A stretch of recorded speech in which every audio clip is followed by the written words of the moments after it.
Welcome to the Mouthpiece, episode 7.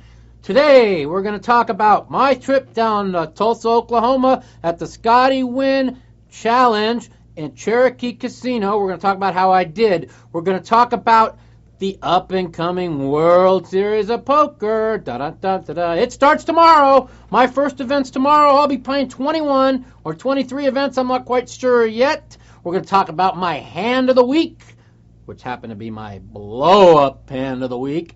And we're going to talk about how I did in live poker, internet poker. Coming up next on the Mouthpiece. This week I spent 5 days down in Tulsa, Oklahoma for the Scotty Win Poker Challenge. Down in Tulsa, they took great care of us pros down there. I really enjoyed being down there. I started off the tournament. I played really, really great. I was in the stone zone. I couldn't believe how well I was playing. Without ever really having a playable hand, I found myself above average chips 10 hours in with 40 players to go. At this particular time, I completely lost my mind and had a Mike Matusow blow up. That's right, a world-class Mike Matusow blow up. I'm ashamed of myself, but that's what happened down there. I really enjoyed being down there. I went golfing, which I'm terrible at golfing. I had a great time. My girlfriend had a good time. They actually sent me up in the honeymoon suite, a big old suite, jacuzzi tub. Man, I stayed in the room, had a good time. It was great. Tulsa, Oklahoma, Cherokee Casino. What a wonderful place. For anybody down there who wants to go down there. My next segment, we're going to talk basically about my hand of the week. My hand of the week comes to you courtesy of Tulsa, Oklahoma. Yes, my hand of the week was in the $5,000 buy-in Scotty Win tournament, and this is my blow-up hand. For all you out there, this is what I did. Okay, I was cruising along. I had good chips. I had command of the table. And I decided to raise it up with ace-jack of clubs, one off the button. And because I was so zoned in, the old man to my left, which I'm looking out the corner of my eye, looks down at his cards, and he does like a fake, like he didn't like them, and then picked them back up, and he re-raised me $5,000. Now, because I'm so dumb and I fell for this phony fake move, I felt it as weakness. And because I thought it was weakness, I jumped on it. What did I do by jumping on it? I called his $5,000 re-raise with ace-jack, thinking he was weak. As the flop rolled off 9-4 deuce with 2 hearts and a diamond, and I had ace-jack of clubs, by the way, I checked. He bet $5,000. I made it $10,000. He called. Turn coming a stiff, I think it was a 6. I moved all in for an additional $16,000. He calls me. He rolls off 2 aces. I throw my hand in the muck. And that is the Mike Matusow hand of the week blow up, as I went to the rail after playing perfect for 10 hours with no pair, no draw. Also this morning, I had a colonoscopy done. That's right. They stuck a big camera in my pooper. In case you want to know, this is what my pooper looked like. That's right. My pooper. Dun-dun-dun-dun. I'm trying to fix myself. You think I'm sick? I am sick. Mike's pooper on the Mouthpiece. Okay, everybody. Our next segment, the World Series of Poker, starts tomorrow. It's 6 weeks of hell, down in hell, and I am ready. Will I win a bracelet? Highly doubtful. Will I try? Yes, I will. Will I keep my record streak of 9 consecutive final tables going for 10 at the World Series of Poker going? God, I hope so. It's a streak that I'm proud of. It's the longest streak in poker, and I hope to make it keep going and add myself to a name of 3-time bracelet winners. All right, everybody, coming up next, I hope to see a lot more phone calls this week. My favorite segment, the phone call segment. So send them phone calls in and talk to Mike the Mouth. Welcome to the Mouthpiece. This is Mike. What can I do for you today? Hey, Mike. This is Adam from California. Adam from California. How you doing, buddy? What can I do for you? Hey, I got a question for you. So I know tomorrow, this weekend, you're going to start in the World Series of Poker, right? Tomorrow is the start of Hell month and, well, 2 months of Hell. 6 weeks. Yeah. Great. My question is to you is, what do you do to prepare for it? As far as resting, I mean, do It takes a lot. Well, I make sure I have lots of sex with my girlfriend tonight, and I also make sure to rest. Yeah, rest. I'm just joking. Yeah, rest. Definitely rest. No, is that what you do to mentally prepare for it? You just rest. I'm really not looking so much forward to it. Everybody else is like so excited about it. When you've been doing this for like 15 years, it's like it's going to be 6 weeks of hell. So it's Right. I'm going to go to sleep early. I'm going to get up. I'm going to run. I'm going to try to eat right. In the first one or two events, it's tough to get into a little bit of rhythm, and then dealing with the media and stuff is kind of tough. So I'll somehow get myself ready. So what do you now? What do you do after the first couple events? What do you do at night? My friends come into town, and we normally, when we get knocked out or whatever, we go swimming, kick it in a jacuzzi, talk about the next couple of events. Sometimes even fart around on the internet for an hour, but try and go to sleep early, and that's about it. Really? All right. I was just kind of curious. I played in like 3 or 4 day events, and I know afterwards I'm just drained, and I was just. Oh yeah, I'm totally drained. That's why there's 55 events. I'm only playing like 23 of them. Yeah, I just can't imagine that when you're done with it, you pretty much just hibernate for a while. Yeah, for sure. So I was just looking for some advice from you on just take it slow. Don't play too many. If you're going to be playing any of them, don't play too many events. And I had this motto that I used last year: is if I got deep in a tournament, I took the next day off, so I didn't really burn myself out. Oh, that's pretty good advice. Yeah. All right, Big Mike. Good luck to you. You got it. Thanks for the call. Welcome to the Mouthpiece. This is Mike. Yeah, hey, Mike. John from Michigan. Hey, John. How you doing, buddy? Good, man. I heard you guys are going down the Aussie Millions. What's that like? I don't know. I've never been there. Well, no, I've never been there. This is my first time down there. Looking forward to having a good time. What brings you down there? Well, I'm basically going down there for Full Tilt. They're kind of sponsoring the event, and being one of the pros, we're like the marquee name down there. So we're going down there and hoping good things go pretty good. What have you heard about it? I don't know. I heard it's a bunch of donks down there, and it's kind of hot, and a bunch of Aussie people down there. Cool, man. Well, good luck. Hey, thanks a lot, man, and thanks for calling the Mouthpiece on Cardplayer TV, buddy. You bet. Welcome to the Mouthpiece. This is Mike. What can I do for you? Hey, Mike, I had a question about, I was in a pretty big tournament last week, and I saw a guy marking cards. What do you do in a situation like that? Somebody was marking cards? With their thumbnails? Oh, well, you just keep asking for a deck change and tell them somebody's marking cards. And you get up and say, listen, motherfucker, who's marking the cards? That's what I would have done. All right, thanks. You're welcome. Have a good day. Welcome to the Mouthpiece. This is Mike. Hey, Mike, how's it going? Hey, who's this? This is Brad.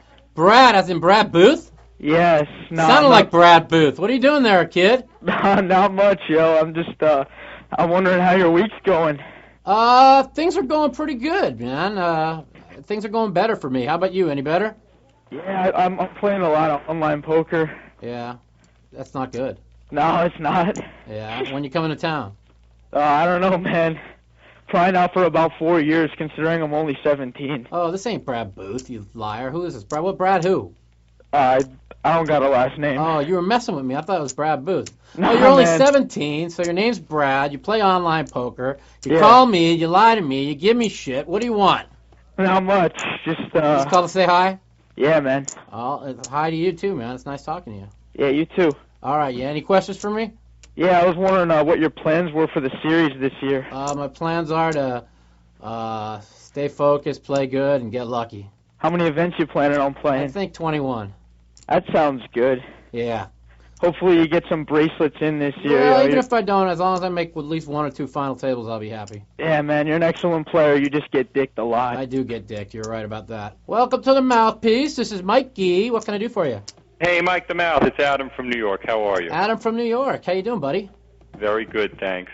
I have. I love your show. I've been listening to it. You mentioned a straddle and a live straddle on one of the shows back, and I really just don't understand what it is. I know it's to induce action, but I wish you could just explain it to me. Well, basically, a straddle is when, let's say, you have 2 400 blinds, and the first guy in makes it 800 in the dark.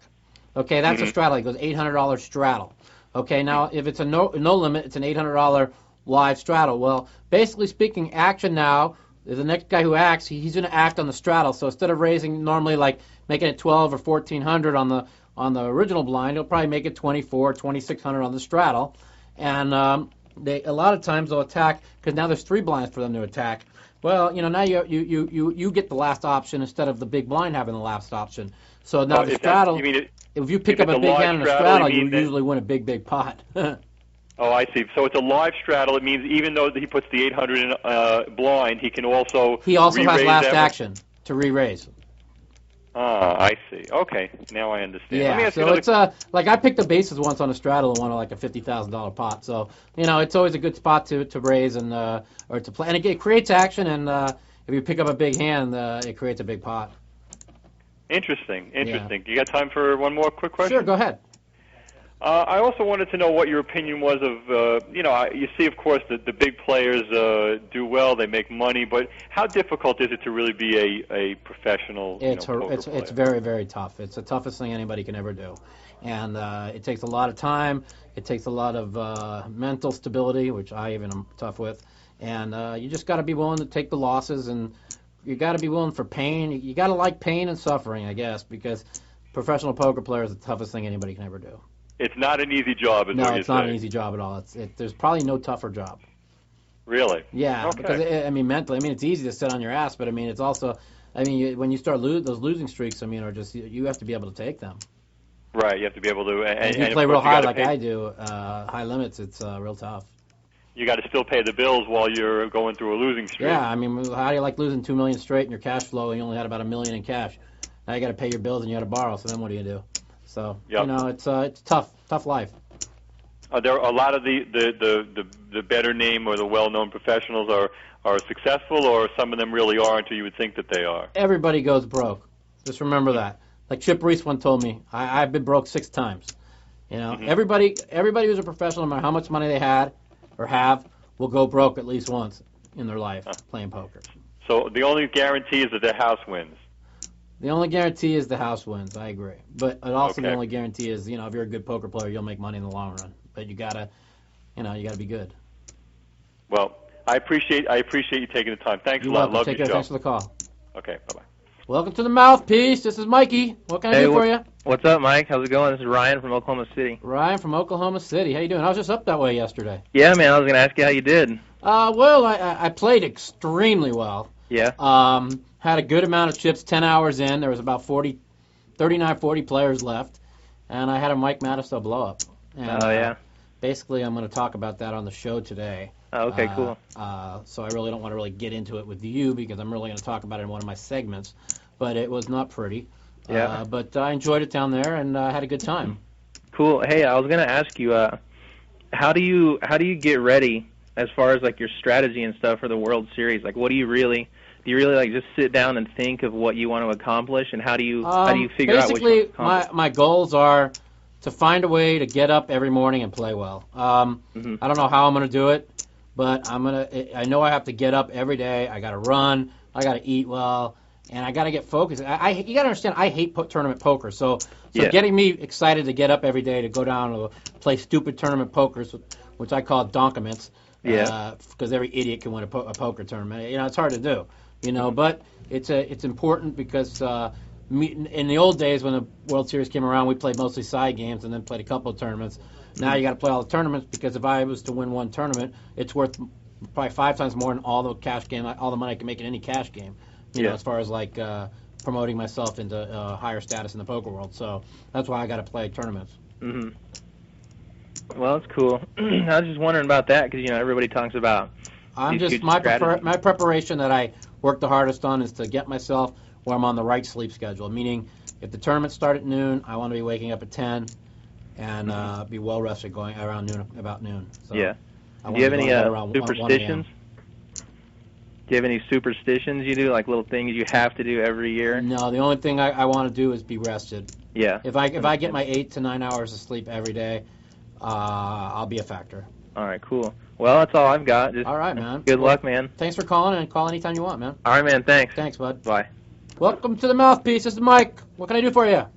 Hey, Mike. How's it going? What up, bud? Who's this? Hey, my name's Andrew. I'm calling from Dallas. Andrew from Dallas. How you doing, bud? Pretty good, man. Just wanted to ask you a quick question. I love watching you play on TV, and I notice how sometimes you and Cheeky kind of go after each other. Just wondering how much of that's real and how much of that's edited for good TV. No. That's all real. I mean, Shiki. I mean, he likes the center stage. Yeah. Me and him are friends. Like 2 years ago at the World Series, we were acquaintances, but we weren't really friends. Right. And he was like taking it too far, so everything you saw was real. Okay. Now when you see Shiki and me on a thing and he starts shit with me, that's just him trying to get the center of attention because I don't know if he's insecure or what it is, but he just loves. I mean, he wants to always be like the centerpiece of on TV. And I always like to tell him, well, that's the only way you can ever win because you can't play at all. You know, so I like to mess with him with that. But that's why Shiki starts that stuff with me. But no, me and him we get along fine. That's cool. The fucker owes me $10,000 right now. Can I ask one more question? You can ask one more. All right. As far as like online poker is concerned, Is it rigged? No, it's not rigged. No, go ahead. I'm listening. Do you have any preferred method, or is there like a particular method that's good as far as funding your account and making withdrawals, or? Well, withdrawals, I never withdraw. No, it's true. I've never took money out. I usually borrow and somebody transfers to my account, and then when I win, I send it back to them. Or I borrow from Full Tilt and then I send it back to them, or I don't know.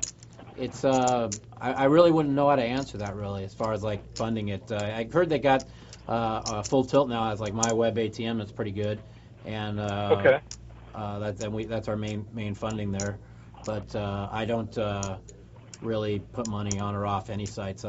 Even when I play at other sites, somebody transfers me money there, and I transfer it off. So I really wouldn't know. Yeah, because I know like my web ATM is a fairly new service that Full Tilt just started using, so right. I was wondering how reliable they are. So far, I've heard no complaints. Right now there's a couple. We have 2 or 3 of them, and there's supposed to be more coming out, and we're hopefully going to get the law overturned. So there's a lot of things coming up, and you got to just deal with the best you can deal with. That's what's going on. Have you heard anything new about the law being overturned or any new developments? No. No. All Anyhow, right, I got to run. I got more calls coming in. Thanks for the call, man. Yeah, good luck at the World Series, man. Thanks so much. All right, later. Welcome to the Mouthpiece. This is Mike. What can I do for you? Hey, Mike. How you doing, buddy? Good. Who's this? My name's Joshua. Joshua. How you doing, bud? I'm all right, man. How are you? Good. What's on your mind? Yo, I got some questions for you concerning if you were starting, or not say starting, but if you were finally starting to become a winning player, these days, for you, would you put your primary focus on internet play or live play? No, man. I would put most of my focus on live play. I mean, internet play, you don't ever have to win. It's such a card-holding contest. I mean, it's nobody folds. I mean, they always think you're making a move. You play live game, you can make people fold. You could get respect in the game and then outplay people. I mean, I would definitely concentrate on live play. Okay. Well, I guess that makes some good sense. Internet's good if you're like an addict like me, and you like you need that like juice in your arm, and you quit and you don't do drugs or anything, and you just need like that vein to pop. Yeah, and you just turn on that internet and just fire up 2 or 3 games, and you start shaking and saying, oh, but because it is an addiction. But no, definitely live. Definitely live. Yeah. And then I guess my other question for you is, I always hear you talking about playing small pots, and it's something I've been employing a lot lately in my game. And notably, I'm not so much of a tournament player anymore because I kind of think they're crapshoots and heartbreakers when you play for forever to get fucked. But my question is, how do you employ small pot poker into your cash games? In the cash game, in cash games, you're just looking to trap somebody for one big pot. And that's what's so different than internet poker, where it's raise, re-raise all the time. In a cash game, you're always limping, and you're always playing deep stack, so you're always looking to make 2 pair or a flush or a straight to trap somebody who can't get away from aces or a smaller flush or something. So that's the difference. Welcome to the Mouthpiece. What can I do for you?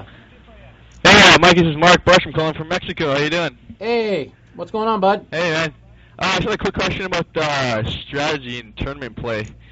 Do you usually play a lot of pots while the blinds are low, trying to limp it for cheap all the time? A lot of people do. A lot of people do, and depending how deep they start you with, like if they start you off quarter 50 with 20,000 in chips, I limp with a lot of hands and maybe try and go through 3,000 or 4,000 trying to bust somebody.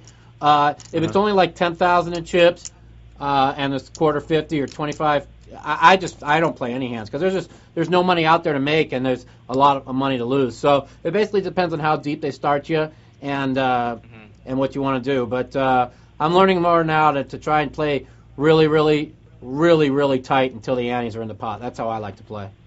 Right. And what about sit and go strategy? Do you usually just conserve at the start, or? I play really tight. I try and get myself a good table image, so when the antes and stuff get in there and the blinds get better, I can do a little bit. All right, so they'll think you're playing tight, but you'll actually just playing. I like to throw across them. Well, everybody thinks I'm a maniac, so I try and come across deep. So. Right. All right, cool, man. All right, thanks for the call. Thanks for the answer, and good luck at the World Series, man. Thanks. All right, bye. Welcome to the Mouthpiece. This is Mike. What's up, Mike? How are you, bud? How you doing, buddy? Who's this? Good. This is Chris. Hey, Chris. Up here in Northern California. Northern California. Yeah, that's right. Hey, I was going to ask you. Good luck tomorrow, anyway. By the way. Thank you so much, man. It's going to be a long World Series, and hopefully things are going to be good.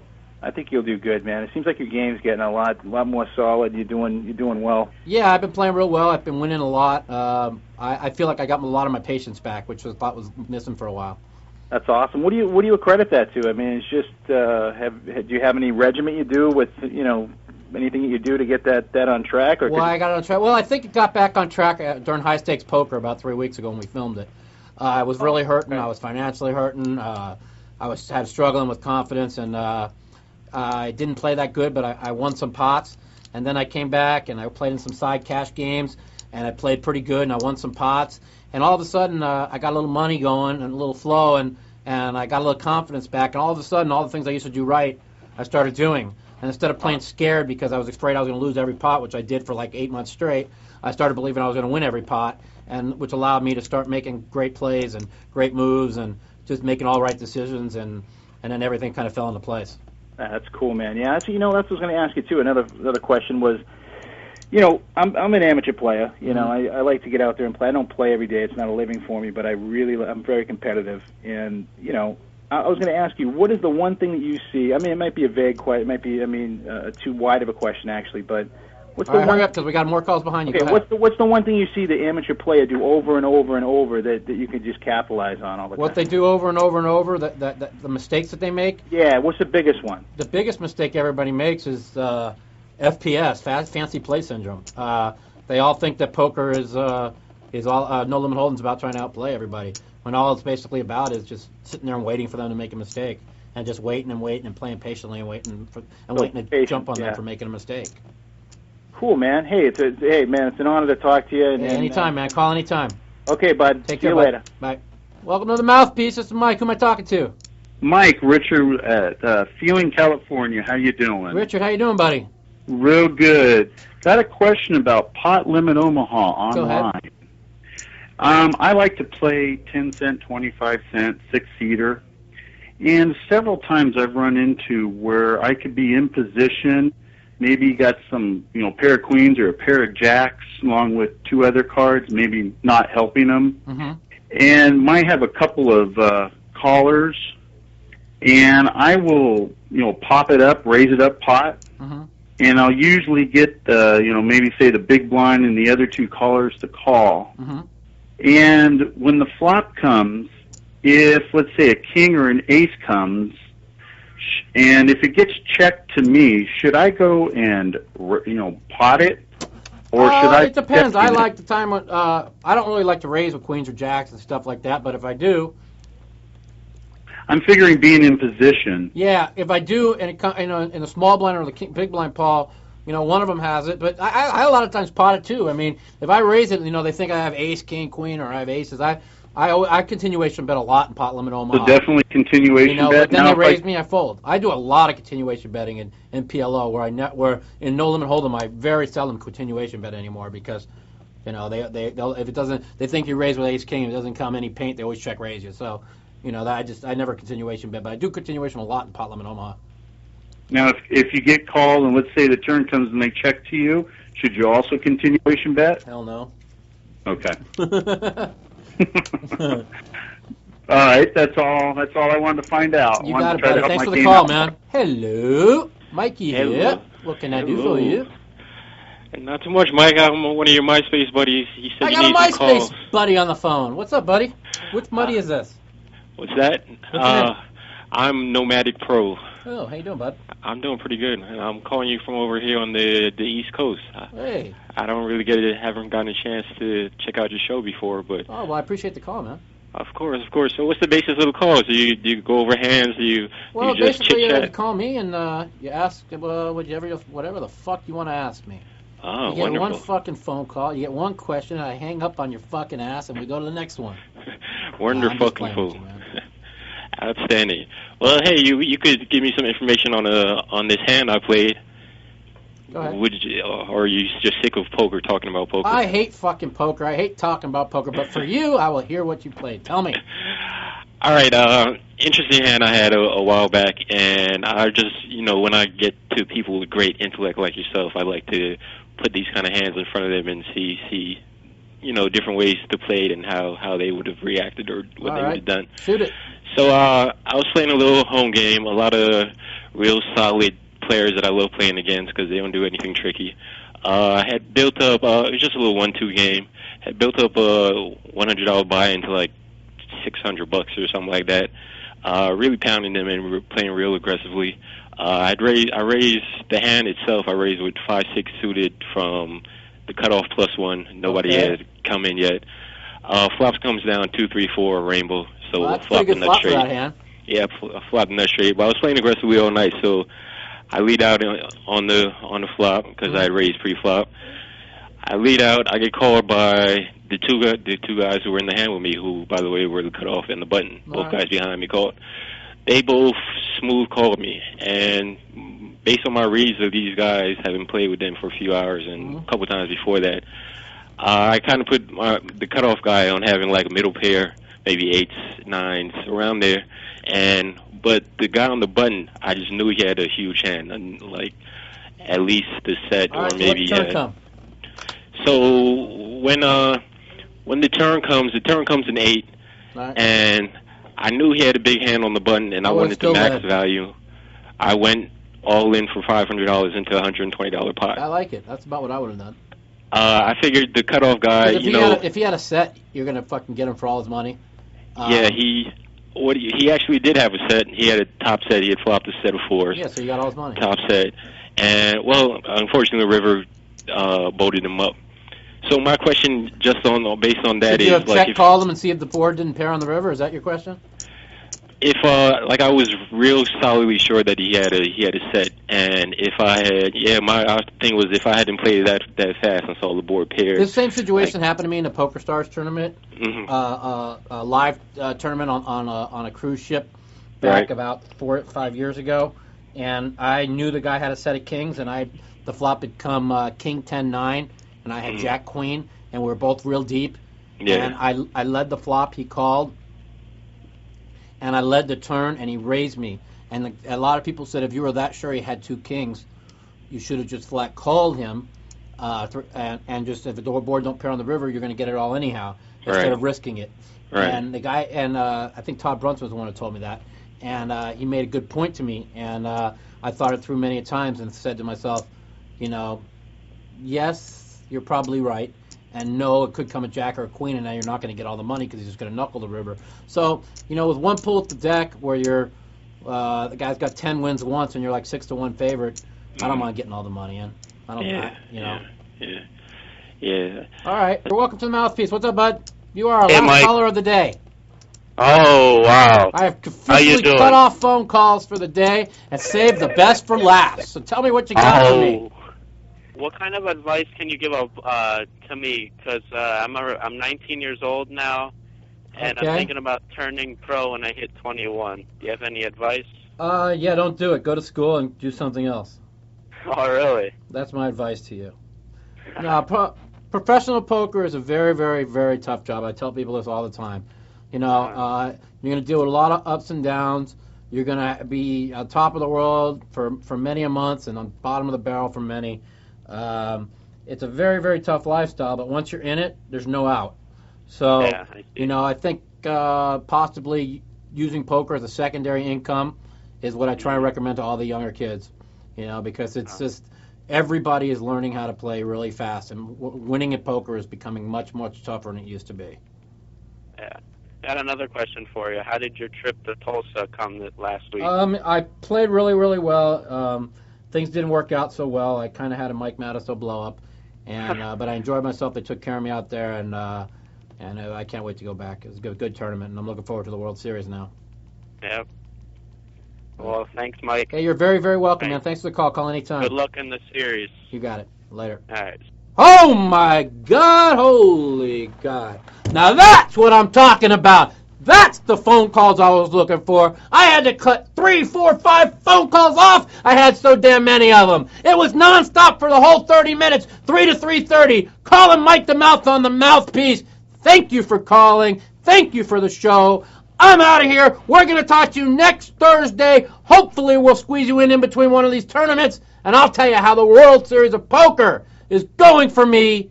Hopefully I'll have won something by then. If not, thanks for calling. Thanks for tuning in on the Mouthpiece. This is Mike. I'm out of here. Oh, one more thing.